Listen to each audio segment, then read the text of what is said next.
Assalamualaikum warahmatullahi wabarakatuh.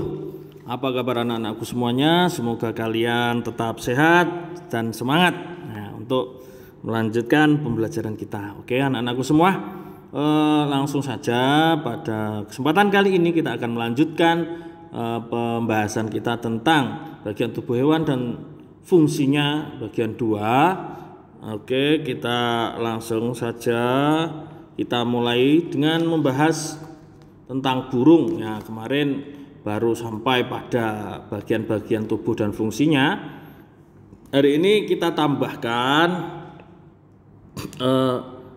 tentang jenis-jenis burung berdasarkan bentuk paruhnya. Nah, ternyata burung-burung itu memiliki bentuk paruh yang berbeda-beda disesuaikan dengan jenis makanan yang dimakannya.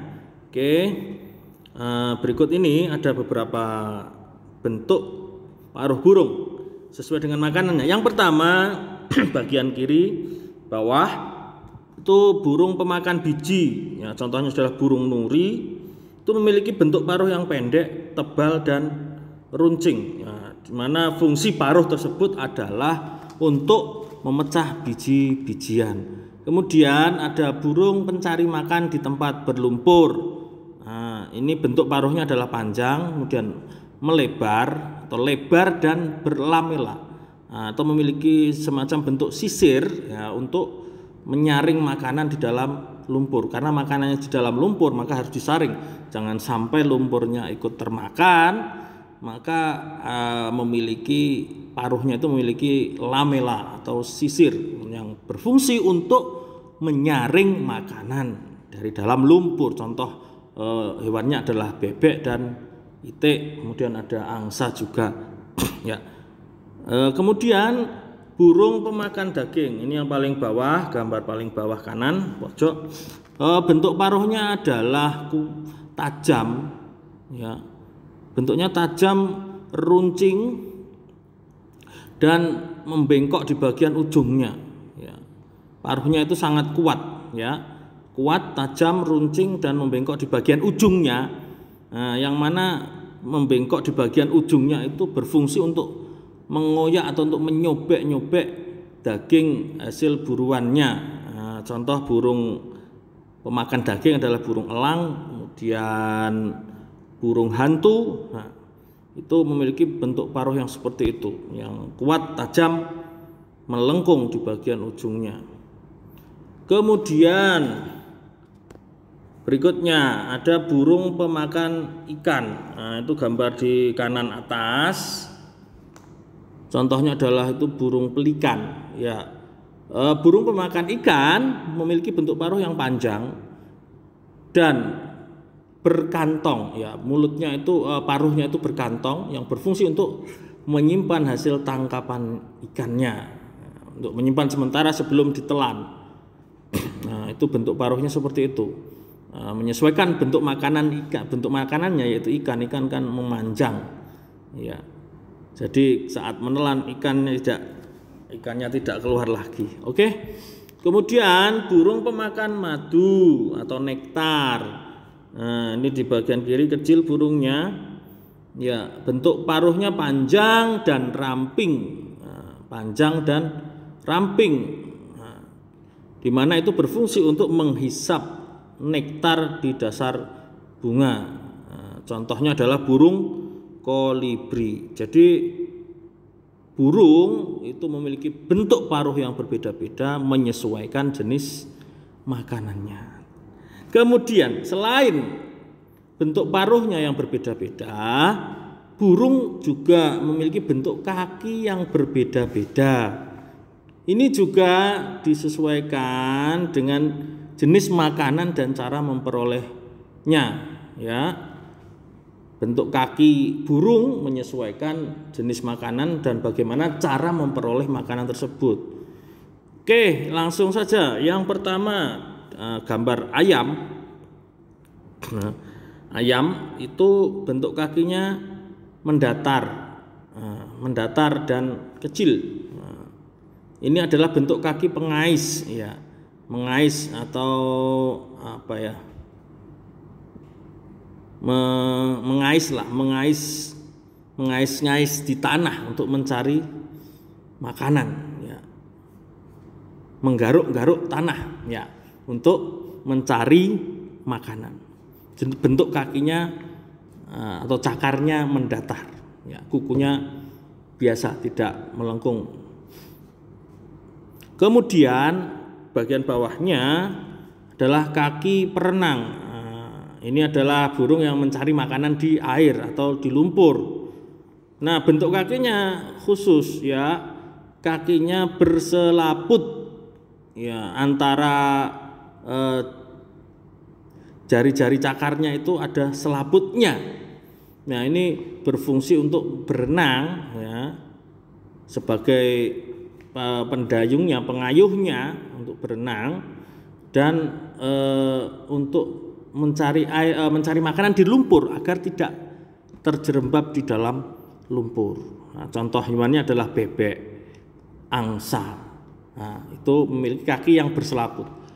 Ya, kemudian bagian kanan burung elang. Nah, ini adalah bentuk kaki pemangsa. Kaki pemangsa, bentuk kakinya, jari-jarinya sangat kokoh, kukunya sangat tajam, cakarnya sangat tajam, bentuknya melengkung. Nah, itu berfungsi untuk mencengkeram mangsa. Kemudian ada kaki petengger bawahnya. Nah, itu bentuk kakinya yang kuat, ya, untuk bertengger di atas pohon, ya. Cakarnya lebih panjang, ya, untuk mencengkeram tempat dia bertengger di dahan pohon. Kemudian ada kaki pemanjat. Nah, ini bentuk kakinya, bentuk jari kakinya, kaki dua jarinya mengarah ke depan dan dua jari lainnya mengarah ke belakang. Ini berfungsi untuk memanjat pohon. Contohnya adalah burung pelatuk. Nah, jadi ini ada pengelompokan burung berdasarkan jenis paruhnya, kemudian berdasarkan bentuk kakinya, ya. Ini menyesuaikan dengan jenis makanannya dan cara memperoleh makanan tersebut. Oke, cukup bisa dipahami. Kita lanjutkan. Hewan berikutnya adalah reptilia, reptil atau hewan melata. Hewan yang berjalan dengan merayap, ya, itu adalah reptil. Reptil memiliki kulit yang bersisik. Nah, kemudian reptil ada yang hidup di darat, ada yang hidup di air. Ya, reptil ada yang berkaki, ada yang tidak berkaki. Nah, contoh reptil itu adalah komodo, ya. Komodo seperti di gambar bagian tengah memiliki lidahnya bercabang, ya. Reptil lidahnya bercabang. Nah, ini berfungsi sebagai indera pencium, ya. Ini berfungsi seperti hidung alias untuk mencium, ya, mencium keadaan sekitar, ya, untuk mendeteksi keadaan sekitarnya. Kemudian kakinya, bentuk kakinya pendek. Kaki reptil yang berkaki bentuknya adalah kakinya pendek, tidak berkaki panjang, kakinya pendek, maka dia hampir menyentuh tanah sehingga berjalannya adalah dengan merayap, ya. Baik yang memiliki kaki ataupun yang tidak memiliki kaki, ya, berjalannya dengan merayap, ya. Kakinya bercakar kalau yang berkaki, cakarnya biasanya sangat tajam. Kemudian tubuhnya bersisik. Nah, ini untuk melindungi tubuhnya dengan sisik. Memiliki ekor yang panjang untuk pertahanan diri. Ada juga reptil yang tidak memiliki kaki, contohnya adalah ular. Nah, bentuk ular bulat memanjang seperti tali. Nah, kulit ular bersisik. Nah, ular ini tidak memiliki kaki, tapi ular dapat bergerak dengan otot perut, merayap dengan otot perut. Nah, beberapa jenis ular ada yang memiliki bisa atau racun. Maka kita harus berhati-hati, ya, terhadap jenis ular tertentu yang berbisa. Kemudian ada reptil yang hidup di air, contohnya adalah penyu. Nah, ini hidup di laut, ya. Bentuk kakinya, nah ini menyesuaikan seperti sirip karena berfungsi untuk berenang di air laut.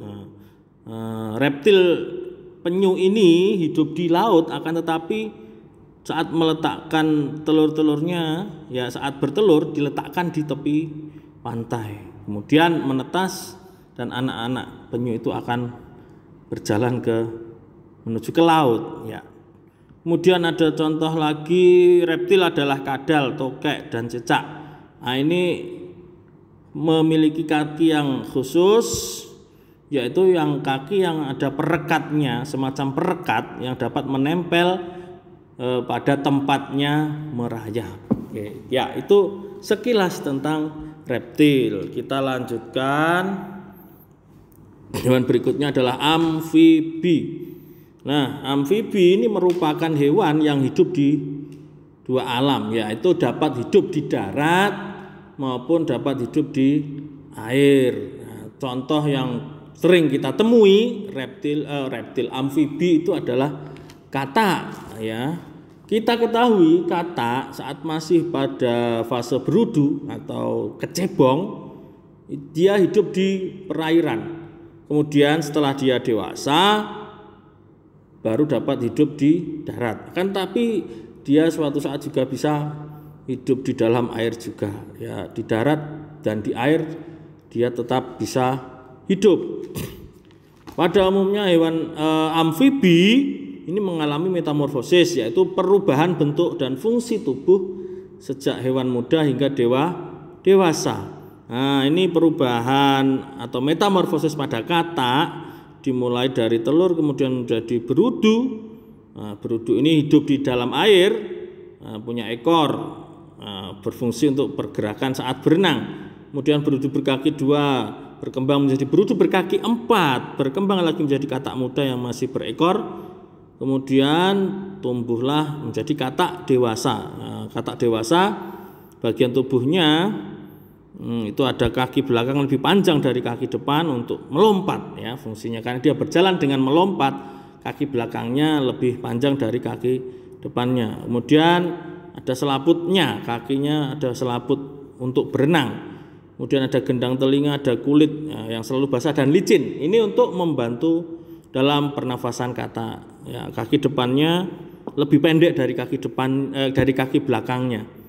Oke. Nah, katak ini saat masih hidup di dalam air berupa fase berudu itu bernafas dengan insang, akan tetapi setelah dewasa dia bernafas dengan paru-paru. Oke, kita lanjut. Hewan berikutnya adalah insekta. Insekta atau serangga. Nah, ini sangat banyak jumlahnya di lingkungan kita, ya. Bagian tubuh serangga terdiri atas, itu kita lihat gambar di bawah, ya, di tengah itu adalah gambar capung. Capung ini merupakan contoh dari insekta atau serangga. Dimulai dari bagian atas itu ada kepala, bentuk kepalanya seperti itu.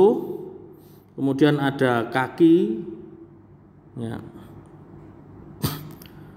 Oh, ya, di atas kepala ada sepasang antena.